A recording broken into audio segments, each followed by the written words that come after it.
एक छोटी कहानी। बहुत समय पहले एक भूमि थी जो सुनहरी धूप में नहाई हुई थी। वहां एक युवा महिला रहती थी जिसका नाम रोजालिन था। वह केवल अपनी सुंदरता के लिए ही नहीं बल्कि अपनी दयालुता के लिए भी जानी जाती थी, जो वह हर किसी को देती थी।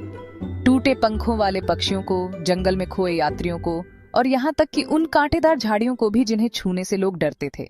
एक वसंत ऋतु में एक रहस्यमय यात्री उसके गांव आया।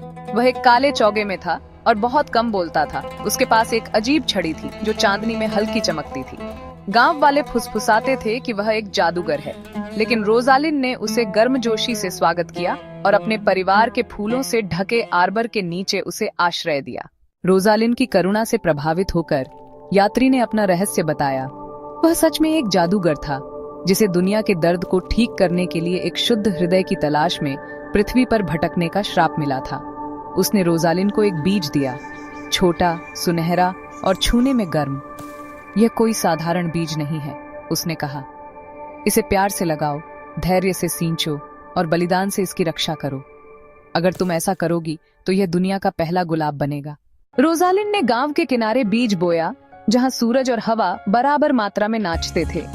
मौसम बदलते गए, आंधियां आईं, जानवरों ने उसे खाने की कोशिश की, फिर भी रोजालिन ने कभी हार नहीं मानी।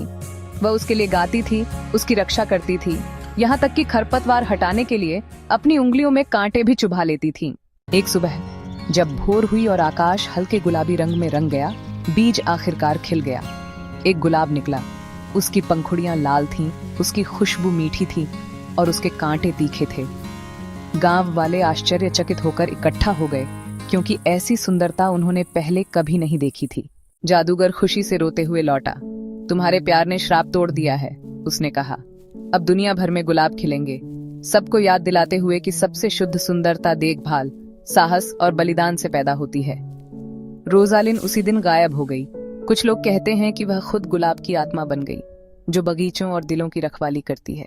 और जहाँ भी गुलाब खिलते हैं, लोग याद करते हैं, सच्ची सुंदरता रूप में नहीं बल्कि उसे जीवन देने वाले प्यार में है। क्या आप इसे एक काव्यात्मक संस्करण में भी चाहेंगे या बच्चों की सचित्र कहानी के रूप में?